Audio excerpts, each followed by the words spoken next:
Hello hello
सबसे पहले सिंधी ताली की मट्टी को नमन करते हैं, अपने गुरुजनों को कोट सा नमन करते हैं। यहाँ आए हुए समस्त विद्वान जन, विद्वजन, श्रेष्ठ जन सबका हार्दिक स्वागत करते हैं, अभिनंदन करते हैं, वंदन करते हैं। माहौल को देख ही रहे हैं। हमारे भाई विजय लाल जी ने कहा जितना से जितना कम हो समय। मैं एक बात आपसे, आप एंकर थे, संचालक, दिल्ली में महुआ चैनल के, आपके आदेश पर हर कलाकारों को चलना था। आपका सर ऊंचा किया, समाज का सर ऊंचा किया, बिरहा जगत का सर ऊंचा मैंने किया। जानते हैं कैसे किया? 13 मिनट की समय थी सबके लिए, कहीं 10 मिनट, कहीं 11 मिनट, कहीं 12 मिनट, 13 मिनट होने ही नहीं दिया। लेकिन आज समय दूसर है। 1000 रुपए का पुरस्कार। कल न बात भाई, कल बात हुई तो आपने कहा 8 बजे हम पहुंच जाएंगे। चलिए 8 बजे बड़ी मेहनत करके गाय के भगल भगल अली है। हमके लगा था कि 8:30 हो गया।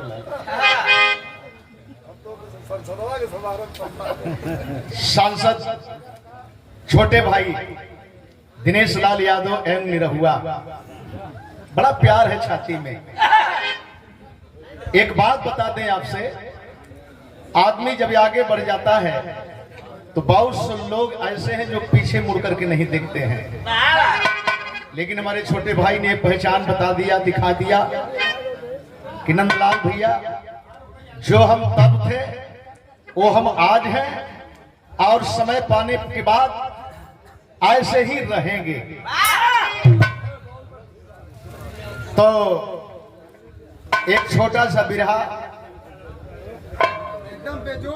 माननीय प्रधान जी, हम समझत है भाई बिरहा बिरहा बिरहा तो समैया ना न दिक्कत करत है। ठीक है ना, दोषी होगा हो ना, दोषी क्या बात है सुरदा।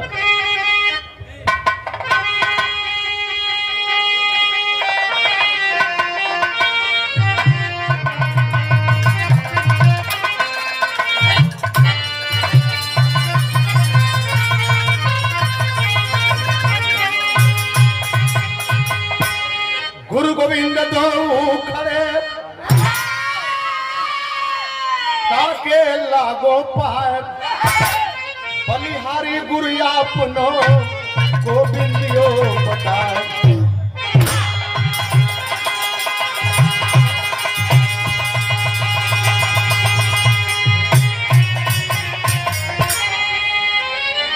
बुद्ध से बुद्धि मिली, बुद्ध से बुद्धि मिली, कबीरा से मिला ज्ञान, ज्योतिबा से शिक्षा मिली, बाबा साहब के संविधान।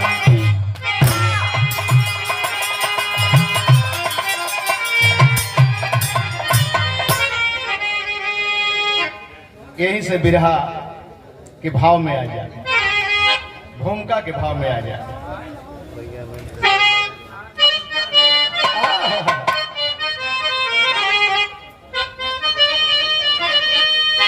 समझा नहीं अब तलक कोई जग में, लिखा मालिक क्या मेरे तकदीर में, चमकता रहा सूर्य समझो कि कल तक, आज रोता है खुद अपनी तस्वीर में।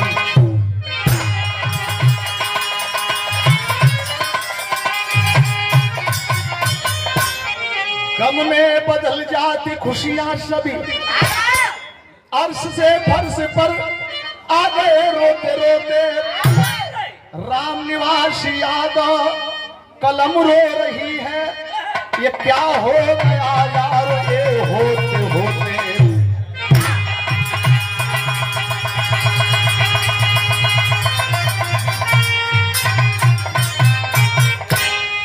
जो बिरहा आपके बीच में दे रहे हैं, ये बहुत बड़ा अछूता रोग है, इसको दूर करने की जरूरत है। साथियों, कौन सा अछूता रोग है जो समाज को पंगु बना देता है? एक लाइन संकेत हो लाल, ऐ मुसाफिर, ऐ मुसाफिर भटकता है क्यों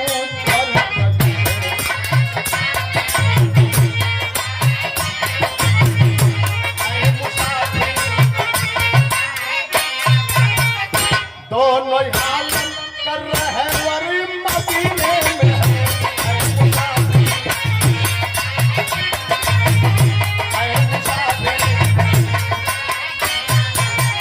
दोनों हाल कर रहे वर मदीने में।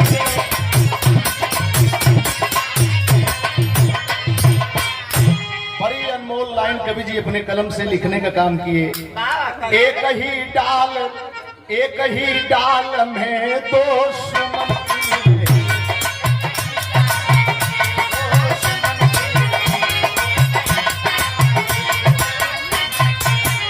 एक शिव पर चढ़ा एक सौ पर चढ़ा, एक ही डाल।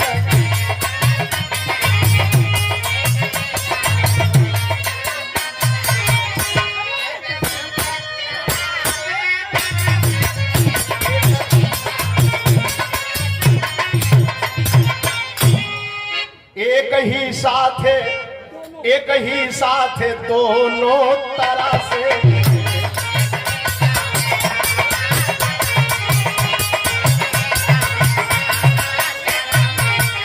एक न्यू में पढ़ा एक सौ पर पढ़ा। एक अरे पहले भी आपका नाम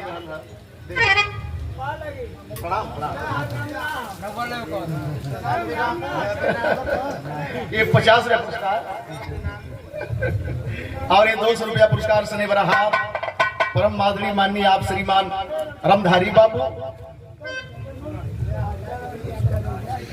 और ये 500 रुपये पुरस्कार अपने भाई विजयलाल हमन पड़ोसिया ही जा। एक चीज हमन जो पागल गल, हमें बड़ी खुशी होती है कि कभी जमाने में रामदेव बुल्लू, हीरा बुल्लू, हीरा रामदेव, ये बहुत बढ़िया संदेश है। हम रहे या न रहे, आप रहे या न रहे, लेकिन एक बार जमाना जब नाम लेगा तो ही कहेगा कि एक तरफ विजयलाल एक तरफ नंदलाल। और स्वर्गीय रामचांद ने पहचान दे दिया हम दोनों के बीच में। ये 500 रुपया पुरस्कार स्नेह भरा हार बहुत बहुत हमारे भाई विजयलाल जी के सम्मान में सुधीर लाल बहुत बहुत धन्यवाद। 500 रुपए का पुरस्कार सादर सम्मान करते हैं। लल लर लारे लारे लारे ललरिया लारे लन लर नारे नारे नारे ललरिया नारे। राम लक्ष्मीपुर जिला मेरठ की हकीकत है। राम लक्ष्मीपुर जिला मेरठ की हकीकत है। स्वार्थी लोगों को जो दे रही नसीहत है। वहीं पर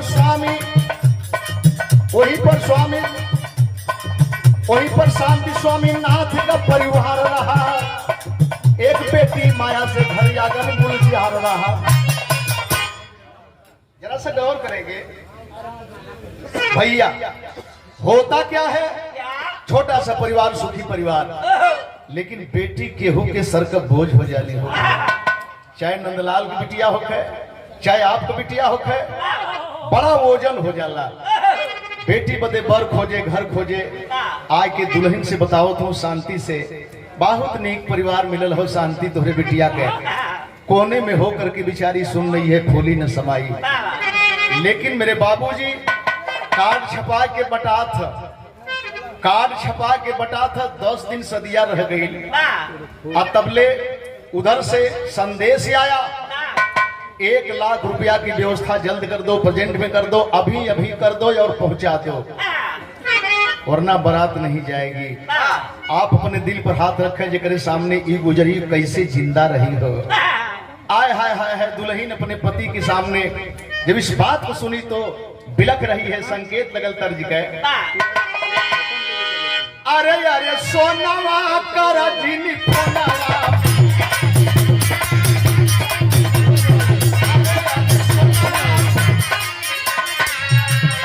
अरे अरे सोनवा कर जिनी फोनवा, चुमक धर जिनी सझिया का पीड़िया पर हाजराउर भूखल पानी। पति परदेश है, दुल्हन घर पर है और मोबाइल से बात होती है, कुशल मंगल करत करत वही में चुम्मा दे देलस। वो मोबाइलिया में चुम्मा दे देलस। नायका वाला, अच्छा वो करी शौकीन आदमी हुए, वही में पिप्पी दे देलस। ये सही है ना। दुल्हन उतना दूर है, पति कहती है आज हम त्योहार में है, आज हमके झूठ काट मत करा। क्या बात है, कल की झूठ काट ना करत है तो के हम पारण का विधि बताओ थे। अरे यारे सोनावा उठावत तानी फोनावा,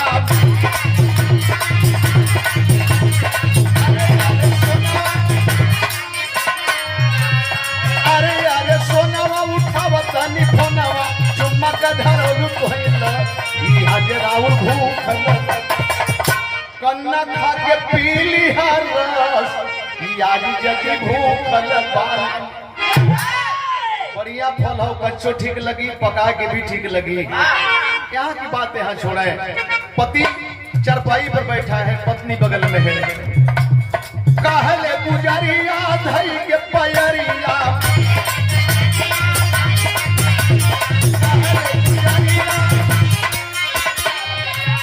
कहले गुजरिया धई के पयरिया, बरस नयन जलधार सजनाई नदिया बचारा, कोई नहीं लौक हमार सजनाई जतिया बचाला।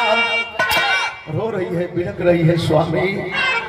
दरवाजे पर बारात ना आई, मेहमान कार्ड जे पौले हूँ दरवाजे पे आई, कैसे जिंदा रहल जाई हो।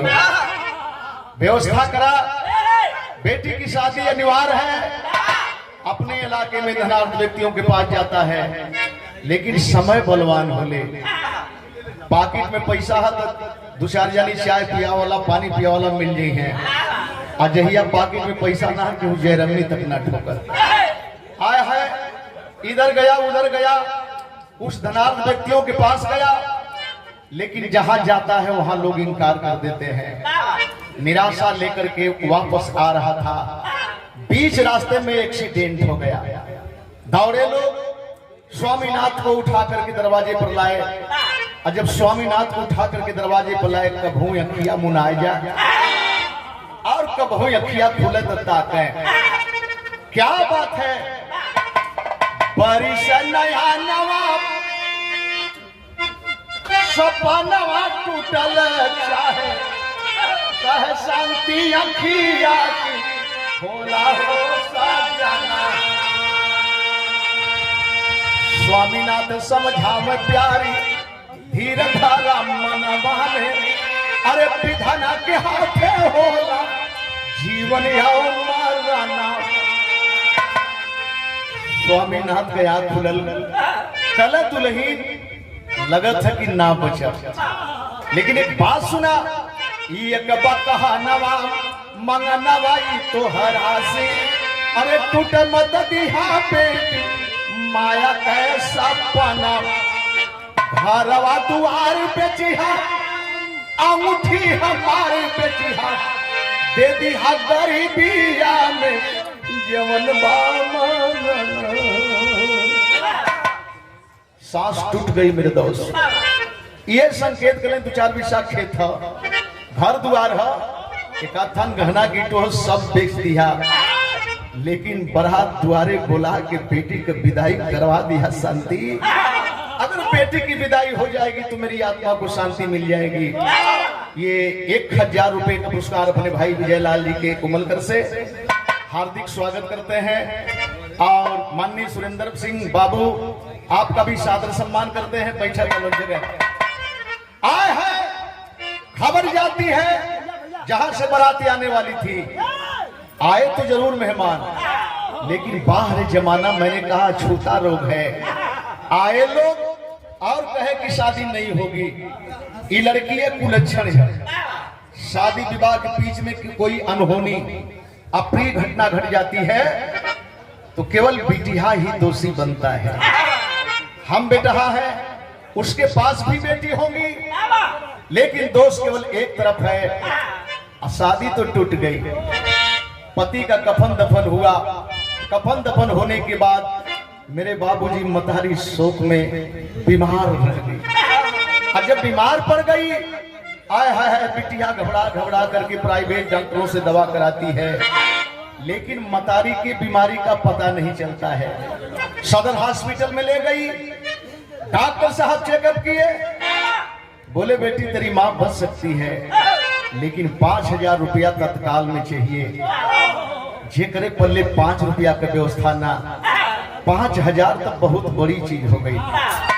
घर पर लेकर के आती है, सोचती है बेटी अपने बाप के पग चिन्हों पर चलने के लिए मजबूर हो गई।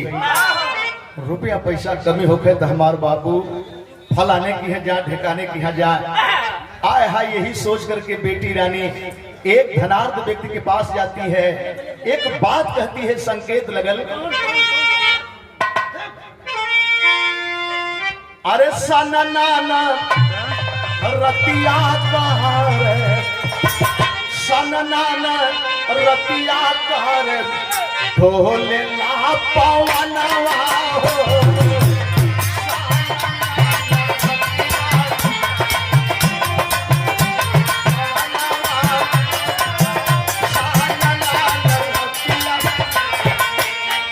सननाना रतिया करब, अरे ढोले ला पवनवा हो। कही दा भौजी भैया जी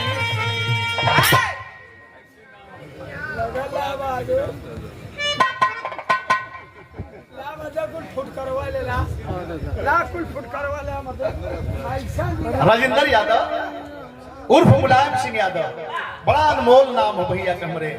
ये सांस्कृतिक प्रकोष्ठ के राष्ट्रीय सचिव है समाजवादी पार्टी की।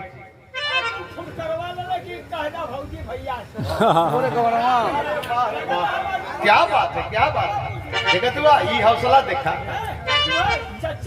अरे कहीदा भौजी भैया जी से, कहीदा भौजी भैया जी से, दे मोर गवाना हो।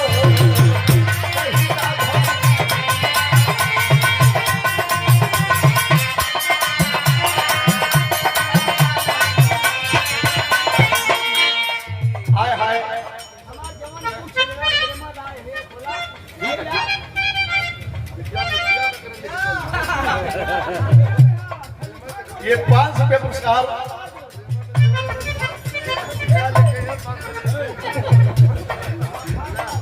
भाई लगना हमारे साथ भाई चंदौली में भाई है। ये 500 रुपये पुरस्कार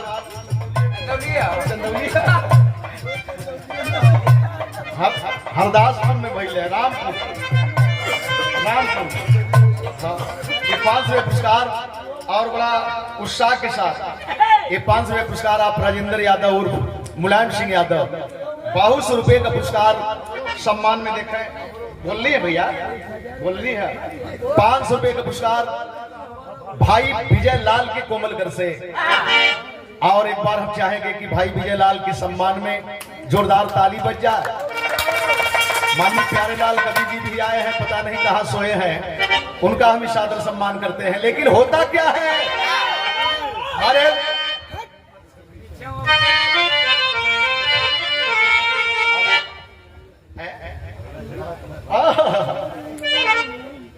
आखिरकार सामने जाती है, हाथ जोड़कर गिड़गिड़ाती है, आंख से टप टप टप टप आंसू चल रहे थे और यही कहती है, अरे देईदार हाथ तो हर जोरी भैया दे दे बाप रुपैया हो। हाथ तो हर जोरी भैया दे दे बाप रुपैया हो। आज यही तुअरी के हारा पीछे नैया हो। 2 शब्द का इस्तेमाल करती है, बाबूजी भैया हमार माई पेट में पड़ल है, 5000 रुपया दे के हमारे माई के जान बचाला। जीवन भर एहसान सर पर लेके ढोई, मंद मंद मुस्कुरा रहा है, इसके तरफ ताक रहा है। सोचिए, बाबूजी कहती है, भैया कहती है, कहा कि पैसा चाहिए, अपनी आंस रोक ले, रुक जा, एक काम कर, पैसा जितना चाहिए उतना दूंगा, पैसा जितना चाहिए उतना दूंगा, लेकिन एक दिन मेरे साथ हम बिस्तर हो जा।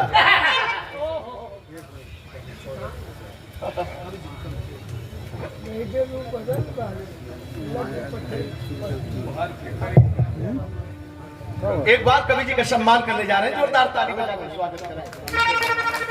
अच्छा ठीक है।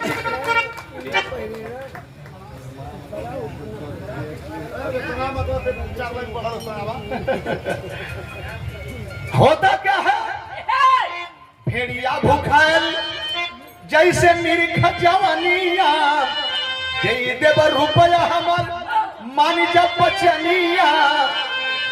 एक बार मेरे साथ हम बिस्तर हो जा। रो क्यों रही है, 5000 मांगती है, कई हजार जरूरत पड़ेगी तो मैं दूंगा। पड़ गई द्वंद में वह बाला, यदि अपना हुस्न बचाऊंगी माँ तड़प तड़प मर जाएगी, ना दवा कराने पाऊंगी। यह मन दोनों तरफ दौड़त है, ना अमर कोई आया जग में, जीवन मरण है खेल यहाँ, क्यों बेचूं अपनी अस्मत को, कल होना मुझे अकेले। हाँ, बाबू मर गई है, माइयो मर जाई, हम हो मर जाई, लेकिन ई क्रम तो रुके वाला ना है। फिर अपने ही आत्मा अपने आप को ललकारती है, धिकारती है। हरे बेटी, माता की ममता तड़प उठी, माता की ममता तड़प उठी, क्यों याद बनाती दूरी है। अरे पहले दवा कर माता की रे बेटी, चाहे जितनी मजबूरी है। अपने आत्मा अपने दिल ललकारत है बिटिया, जो सामने है उसको देखो, बाद में क्या होगा नहीं होगा। टूट गई मेरे दोस्त, टूट गई बिटिया, बेचली ही जाती अब, बेचली ही जाती अब ठेकेदार की चिड़ैया हो। हर लेके रुपया आवत रहली, लेके रुपया आवत रहली, ये हर मरल घर में मैया हो। रुपया पैसा लेकर के आ रही है, कुछ दूरी है अपने घर से, देखती है दरवाजे पर तमाम लोगों की भीड़ जुटी है। ऐसी भीड़ है हमारे दरवाजे पर। एक आदमी आगे बढ़ के बोला, बेटी बड़ा देर का दहली बिटिया, बड़ा देर का दहली। अरे तोर माई तोर नाम लेके अंतिम सांस लेहलस रे बेटी, अंतिम सांस लेहलस। आय हाय नजदीक में जाती है, रुपयवा माई के लसिया पर फेंक देहलस। जमाना देखा था और फेंक करके बेटी एक बात कहती है, कहती क्या है? अरे फुटहा करमावा कर, फुटहा करमावा कर, करिया लीलार हो, हमनी के लोगवा कहे लपानी हाल हो।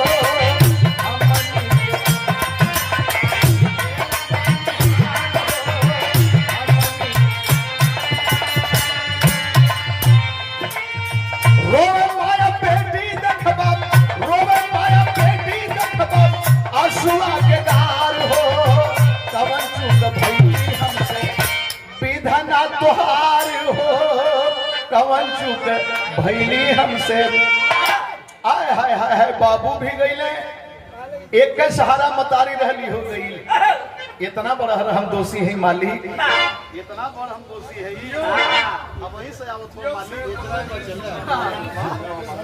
मैं पैसे की बात नहीं कर रहा हूँ।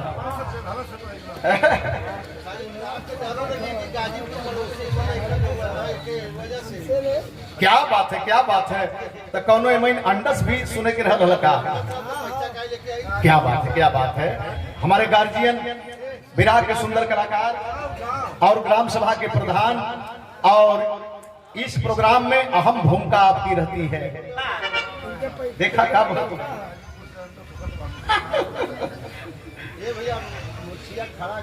अरे क्या बात है, क्या बात है। इतने ना आखिरकार रुपया पैसा फेंक करके रो रही है, बिलख रही है, कभी उल्हाना दे रही है।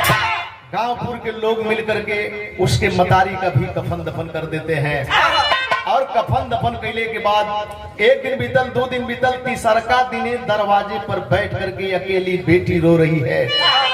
कभी रो रही है, कभी चुप हो जा रही है। एक ही अजनबी, बिल्कुल अनजान व्यक्ति आया, बगल में बैठा, अपने गमछा से उसकी आंख पोंछने लगा और अपनहु रोह के अपनो हंसिया पोंछे। लेकिन जानते हैं वो क्या कह रहा था? एक लाइन तर्ज हमला, अरे मोरी सारी प्यारी, हमरे बाबा, अरे मोरी सारी प्यारी, सारी के तने की सारी।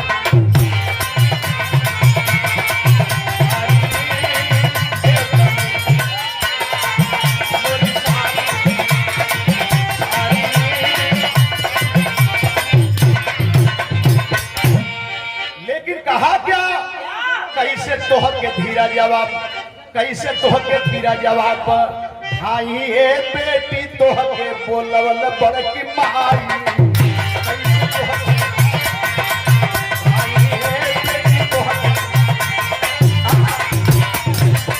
अरे बाबू के तोहरे हम पार्टी यार हो, भैया हमारे हुए बड़का तहसीलदार हो, दी है तोह के नौकरिया है, राई है बेटी तोह के।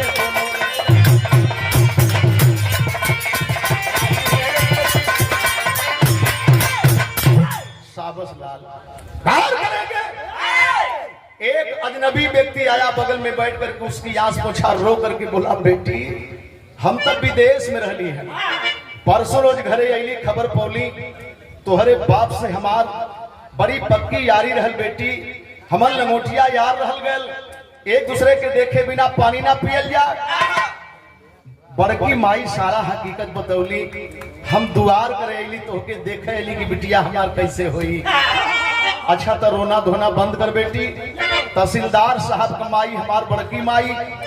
हम जब उनसे हकीकत कहली तो कहली कि रे बेटा जा लिया आवा, कौनो जगह तहसीलदार से कह के धरवा देवे, 2 रोटी के इंतजाम हो जाई, बेटी का बाह गेहूं पकड़े के तैयार हो जाई। आय हाय हाय, गया यही कहा, चल बिटिया चल, मेरे साथ अभी चल। बातों में आ गई, रो रहा है, धूमिल है। गौर करेंगे, गौर करेंगे। आखिरकार जब ले करके गया तो गया कहा, अरे कोठवा को बेच दिहल पपिया मुदैया दल दल में फंस के कह गए देखबा चिड़ैया लेके रुपया गया है पराई है बेटी तोहके बुलवल बड़की माई। वो तो सौदा कर रखा था।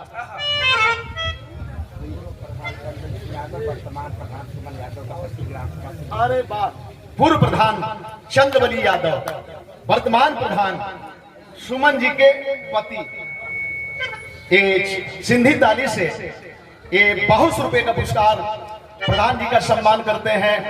आप सारे लोगों का सम्मान करते हैं।